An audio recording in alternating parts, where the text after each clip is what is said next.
Bismillahirrahmanirrahim. Assalamualaikum warahmatullahi wabarakatuh. Sobat pemilih, malam ini KPU Kabupaten Pacitan kedatangan tamu yang sangat istimewa. Kita ketemu dengan sesosok Bukan makhluk ya. yang jauh-jauh datang ke Pacitan hanya untuk salah satunya menemui sobat pemilih yang ada di Pacitan. Dan langsung kita sapa beliaunya.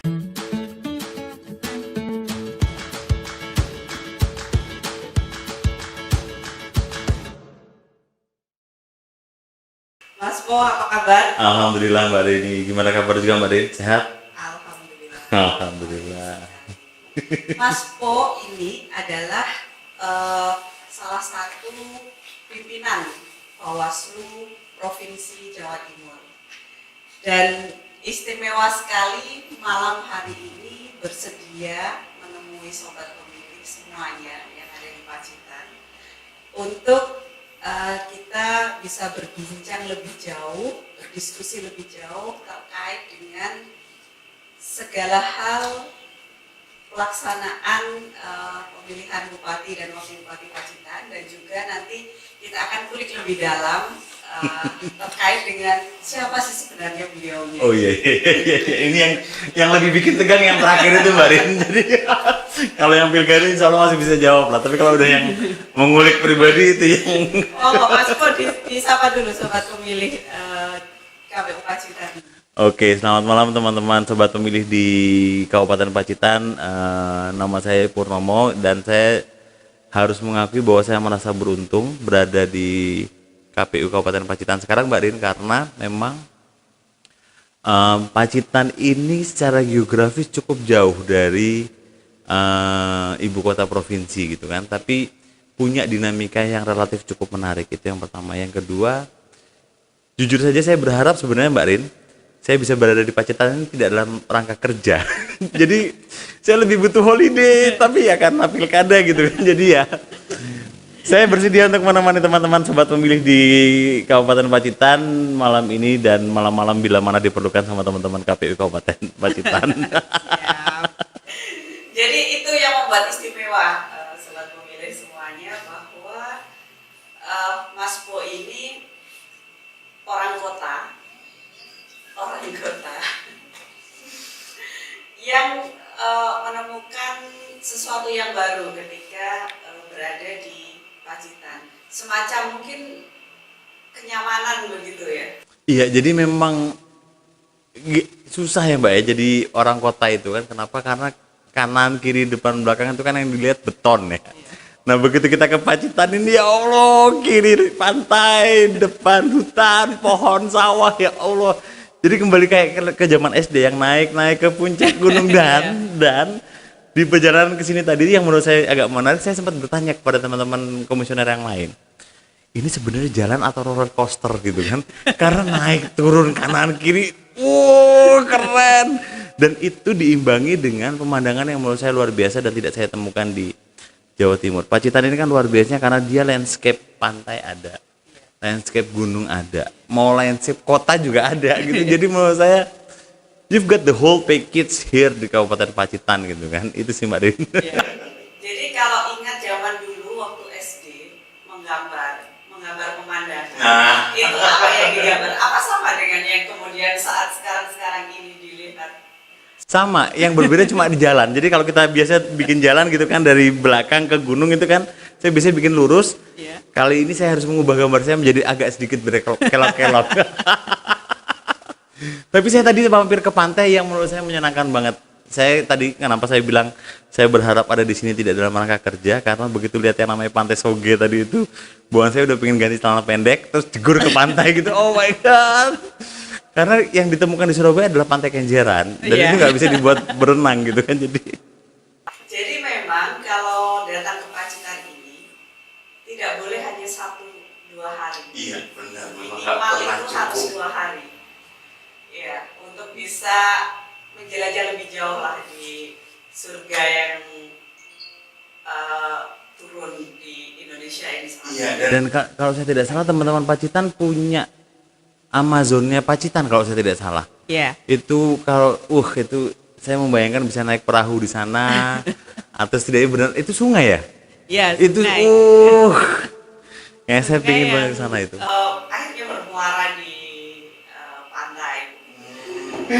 Kita ingin mengenal lebih jauh dulu dengan Mas Po ini. Siap. Di Bawaslu Provinsi saat ini sebagai divisi Oke, dan untuk periode berapa? Kalau saya kemarin dilantik di tahun 2018 Mbak Rin, jadi kalau dari sisi periode saya Bawaslu Provinsi Jawa Timur untuk periode 2018 sampai 2023. Kemudian pada saat terpilih, saat dilantik, kami melakukan pleno dan saya kebagian divisi hukum dan data informasi di situ. Sesuai Jadi dengan keinginan hati. iya. Karena memang I've got to admit that kalau memang I'm falling in love with law gitu kan, saya jatuh cinta sama hukum. Jadi dan saya akan merasa kompetensi yang saya miliki ini akan jauh lebih berfungsi ketika saya ada di divisi hukum. Itu yang pertama. Yang kedua, kalau di teman-teman KPU kan divisi hukum divisi selimut ya. Nah kalau kami di Bawaslu divisi hukum itu lebih ke backbone, tapi bukan Andra and the backbone ya. Jadi cukup backbone-nya saja, nggak kebagian Andranya gitu kan. Jadi tulang punggung. Kenapa? Karena yang melakukan kajian-kajian terhadap pasal, bagaimana cara membaca peraturan, bahkan sampai melakukan atau memberikan keterangan tertulis di Mahkamah Konstitusi, itu menjadi tupoksi kami di divisi hukum dan data informasi. Jadi sudah di Bawaslu divisi hukum. Oh my god, ya benar. Jadi dengan mengingatkan saya bahwa kami punya tupoksi untuk yang pertama, selain melakukan pengawasan ya, kami punya kewenangan untuk melakukan penanganan pelanggaran. Itu hukum juga gitu kan. Kami punya kewenangan untuk melakukan penyelesaian sengketa, itu hukum juga. Jadi ya, I'm on the right track gitu. Jadi sebelum di Bawaslu, Mas Po ini kan pernah di KPU ya, di KPU Kota Surabaya. Iya. Kenapa kemudian tiba-tiba, bukan tiba-tiba ya? Bukan tiba-tiba juga sebenarnya. Jadi kalau mau ditilik itu karena pengalaman saya berkepemiluan itu justru dimulai ketika saya ada di NGO, Mbak Rin. Jadi saya waktu di NGO, ada NGO namanya Konsorsium Reformasi Hukum Nasional, KRHN. Saat itu saya membantu teman-teman KPU dalam mendrafting peraturan KPU untuk kampanye dan dana kampanye di situ. Kemudian selesai draftnya sudah selesai, diserahkan kepada KPU untuk kemudian digunakan. Saya dapat telepon dari teman lama di Sumatera Selatan. Pur, gua nggak mau tahu gimana caranya, pokoknya lu harus kesini bantuin gua untuk kajian hukumnya. Dan teman saya adalah Bawaslu Provinsi Sumsel waktu itu. Jadi saya diminta untuk menjadi tim asisten dari divisi HPP dulu, Mbak Rin, hukum dan penanganan pelanggaran. Jadi saya jadi tim AC di Bawaslu Sumsel. Kemudian di 2015 kita ada seleksi KPU. Nah saya mendaftar di KPU Surabaya sampai dengan 2018 tadi, sebelum akhirnya saya pindah ke Bawaslu Provinsi Jawa Timur. Jadi kalau dibilang saya sih cukup merasa beruntung karena ketika di KPU Surabaya saya jadi paham bagaimana cara kerjanya pengawas pemilu, dan begitu sekarang di Bawaslu Provinsi jadi paham bagaimana cara kerjanya KPU. Jadi ya dua alam Hidup ini di saya dua tahu alam. lah. Dua alam ini saya tahu lah jalannya gitu kan. Sekarang kita mulai beranjak pada persoalan yang bukan persoalan sih sebenarnya. Ini kan di Indonesia, di Jawa Timur dan di Pacitan saat ini kan sedang ada hajat yang luar biasa besar. Ya. Jadi kalau Pacitan ini kan masuk di dalam salah satu di dalam 270 daerah menyelenggarakan pilkada atau pemilihan ini. Kalau dari kacamata Bawaslu, kira-kira situasi dan kondisi terkait seluruh proses pelaksanaan di Jawa Timur ini seperti apa? Jadi dari kacamata saya sebagai pengawas pemilu memang ada dinamika yang berbeda. Jadi sebelum masuk ke situ mungkin sebagai background Mbak Rin, pilkada di 2020 ini menurut saya kan spesial. Kenapa dia spesial?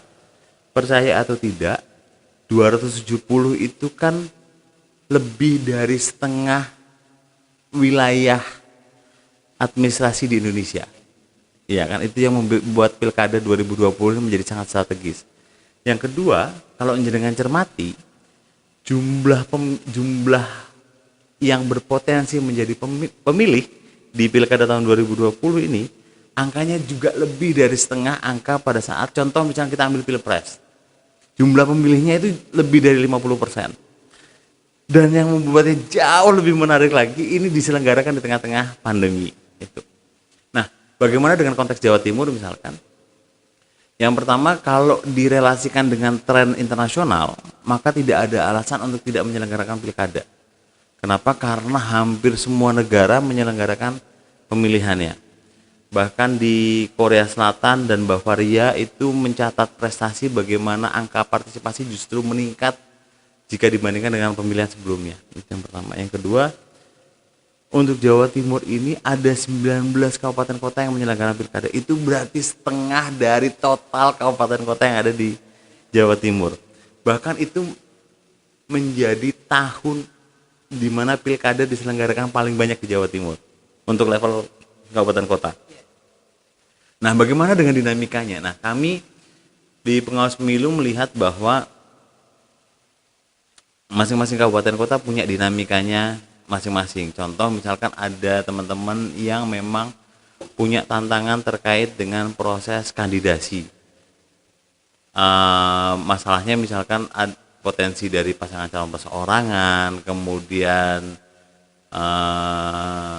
ada proses dari pasangan calon perseorangan di Jawa Timur ini kalau saya tidak salah masih ada sekitar 3 sampai 4 kabupaten kota yang sedang berproses pasangan calon perseorangannya. Itu kemudian ada yang punya tantangan terkait dengan proses pemutakhiran daftar pemilih, proses coklatnya, kemudian bagaimana cara memberikan rekomendasi pasca coklat sudah berhenti dan kawan-kawan. Jadi menurut saya ada dinamika dan saya harus akui sebagai orang yang ada di bawah Provinsi Jawa Timur, Mbak Rin, detik ini saya merasa bersyukur dan bisa belajar banyak dari teman-teman kabupaten kota. Situ. Kalau potensi kerawanan dalam pelaksanaan pemilihan ini, karena kan seperti tadi yang disampaikan bahwa ini adalah pelaksanaan pemilihan yang sungguh sangat spesial.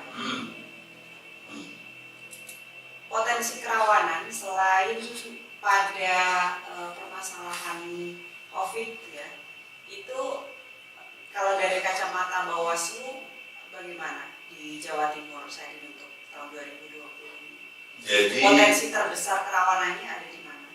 Selain pada ini ya COVID-19 pandemi. Ya, saya protokol ya. Jadi kami mencoba untuk memetakan ada beberapa indikator terkait dengan IKP. Kami punya barang namanya indeks kerawanan pemilu. Itu kami mengantisipasi dari misalkan relasi kuasa lokal misalkan sampai ke konteks keamanan daerah sampai dengan politik uang, ada ratusan variabel yang kita pakai untuk mengukur kerawanan pemilu itu. Nah, di Jawa Timur ini ada beberapa kabupaten kota yang memang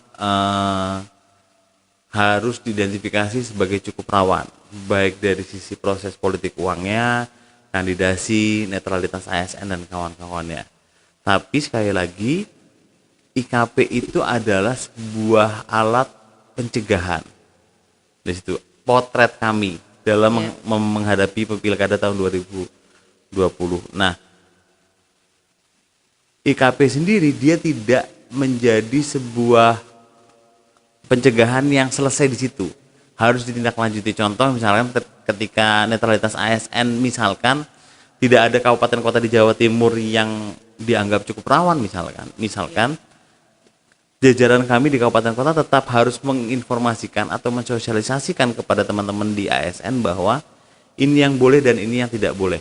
Kalau yang tidak boleh kamu langgar, maka ini konsekuensinya di situ sampai ke level penindakannya gitu Mbak Rin. Kalau terkait dengan kerawanan, karena ini saya kepo ya, karena saya KPU ya. Iya. Kepo KPU gitu ya.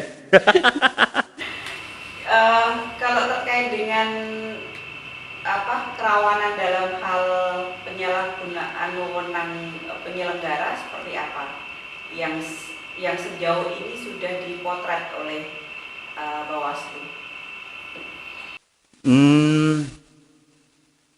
Salah satu tolak ukur yang paling gampang adalah jumlah laporan ke teman-teman DKPP. Itu salah satu tolak ukur yang paling gampang. Dan yang kami ukur adalah pengalaman di periode-periode sebelumnya. Karena kita kan tidak bisa meneropong waktu. Nah, jadi kita belajar dari pengalaman di pemilu 2019, pilkada 2018 sampai 2015 terkait dengan jumlah penyelenggara pemilu yang memang menjadi salah satu kerawanannya, gitu Mbak Rin. Lebih khusus lagi ke pelaksanaan di Kabupaten Pacitan.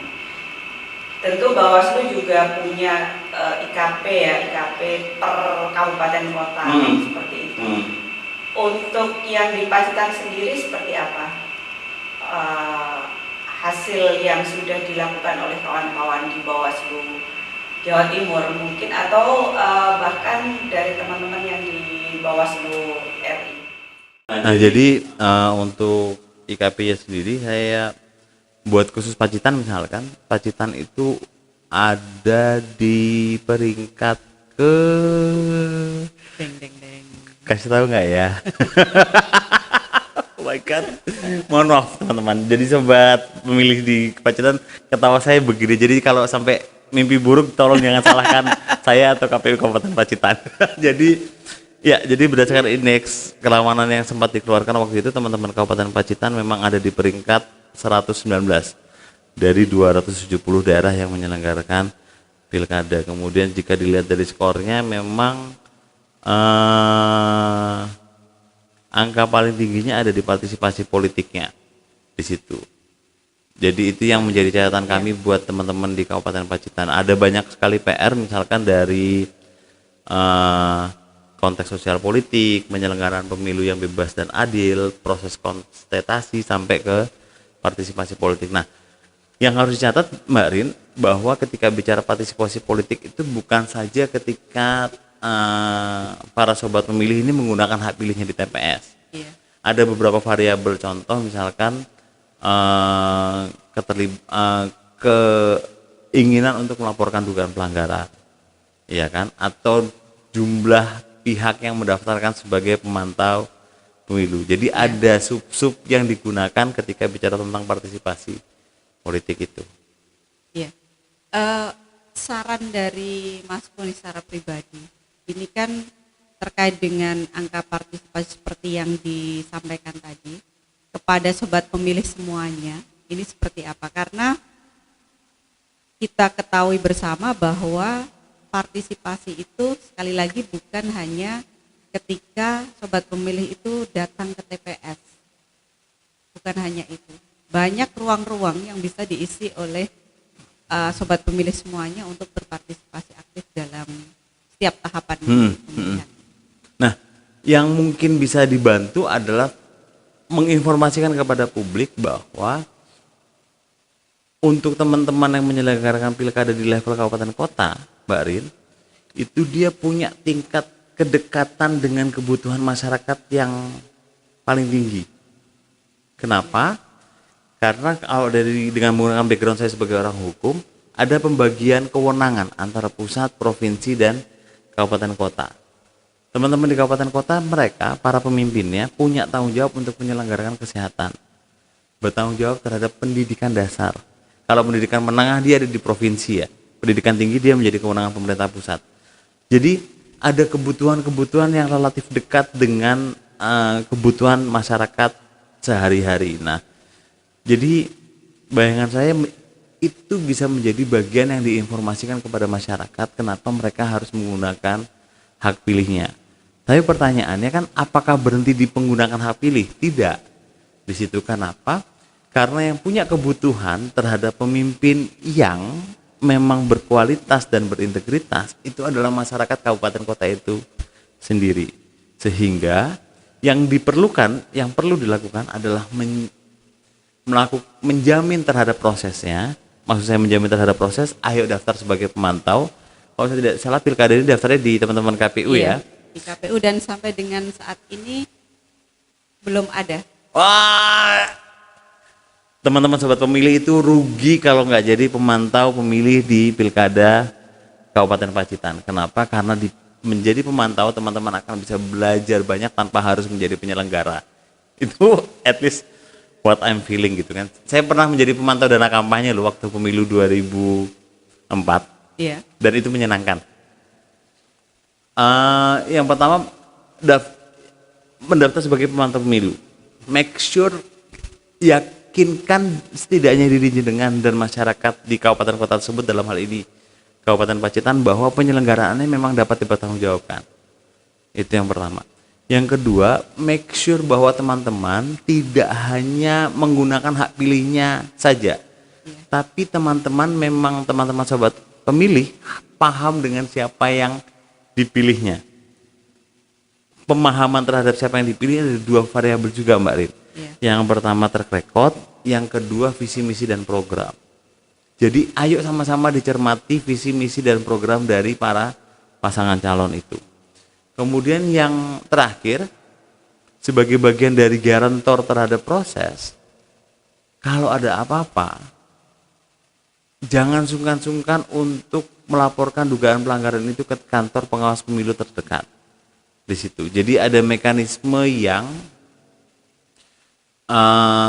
bisa dilakukan bahkan oleh masyarakat. Contoh misalkan melaporkan dugaan pelanggaran, menginformasikan bahwa ada keluarganya yang meninggal atau yang masih ada di dalam daftar pemilih, atau bahkan melaporkan dirinya yang belum masuk di daftar pemilih.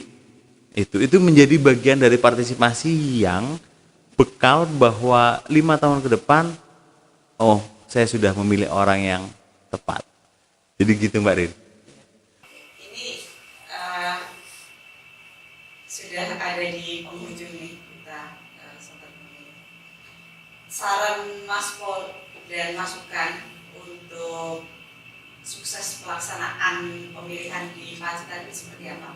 Bukan hanya kepada kami sebagai penyelenggara, tapi juga kepada stakeholder, kepada media, kepada elemen-elemen yang secara aktif itu turut serta dalam seluruh pelaksanaan tahapannya. Oke, jadi buat teman-teman sobat pemilih dan teman-teman stakeholder dari Kabupaten Pacitan, ayo sama-sama kita semarakkan yang namanya pilkada di Kabupaten Pacitan ini. Kenapa? Ada banyak sekali yang, mari kita sama-sama tunjukkan bahwa Pacitan ini tidak hanya indah di pemandangan, tapi juga indah di keberagaman melalui pesta demokrasi yang akan diselenggarakan pada 9 Desember tahun 2020. Kenapa? Karena tanpa partisipasi Anda, maka masa depan Anda sendiri ada di tanggal tersebut. Gitu Mbak Rin. Sudah berapa kali datang ke Pacitan? Belum 5 sih. Belum 5. Sudah menemukan makanan yang kuliner yang enak di Pacitan ini rupanya. Nah itu yang masalahnya kalau saya Mbak Rin, itu pemakan segala Mbak. Oh, untung orang itu nggak boleh dimakan gitu. Kalau orang boleh dimakan saya makan. Astagfirullah. Itu yang pertama. Yang kedua, prinsip saya dalam berkuliner itu cuma ada 2. Yang pertama enak, dan yang kedua enak. Enak banget. Yang enak banget itu kalau nggak pakai bayar. Jadi relatifly semua makanan itu masuk. Gitu. Jadi kecuali yang haram itu insya Allah semua masuk. Jadi tapi ada satu yang menurut saya itu dapat banget. Soto di salah satu daerah di Pacitan itu yang sukses bikin saya nambah. Jadi saya agak khawatir ketika ke Pacitan ini berat badan saya naik, Mbak. Kapan-kapan bisa di-endorse itu. Oh kalau iya ketemu iya lagi. iya. Tapi emang saya menantikan kuliner Pacitan yang lain karena saya percaya ada banyak hasanah di Pacitan yang bisa lebih saya nikmati lagi. Banyak sekali itu. Saya yakin. Bahkan Indomie goreng di apa itu yang di Amazon itu? Maron. Itu Di aja Kalimaron, aja kerasanya lu enak banget tuh, my God, apalagi yang makanan-makanan lain. Ya, mie instan saja luar biasa terekam dalam kenangan Iya. gitu. Itu menurut saya dahsyat dari Pacitan. Jadi Iya. kalau saya melihat 9 Desember besok sebagai kesempatan buat teman-teman masyarakat Pacitan untuk menunjukkan bahwa Pacitan bukan cuma punya alam yang indah, tapi punya iklim demokrasi yang sehat. Itu Mbak Rin. Terima kasih Siap. Mas Po.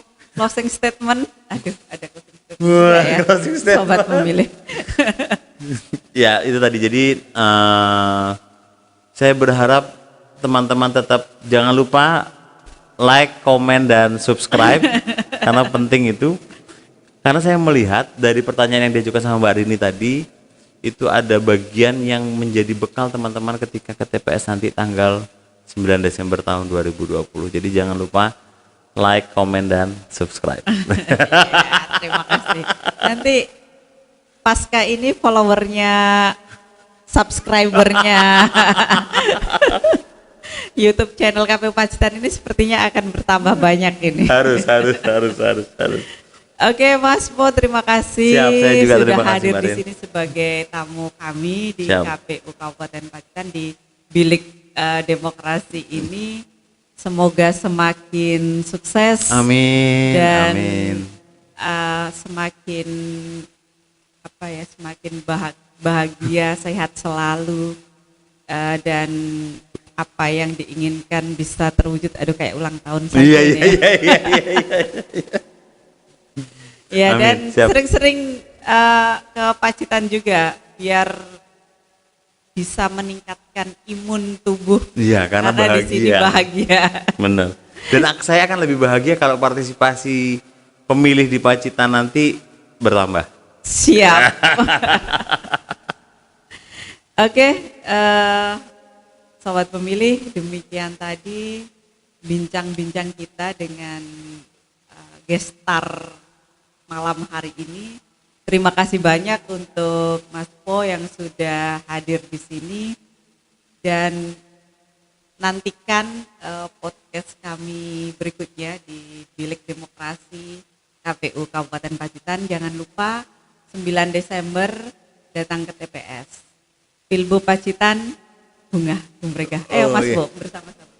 Pilbu Pacitan, bunga gumregah.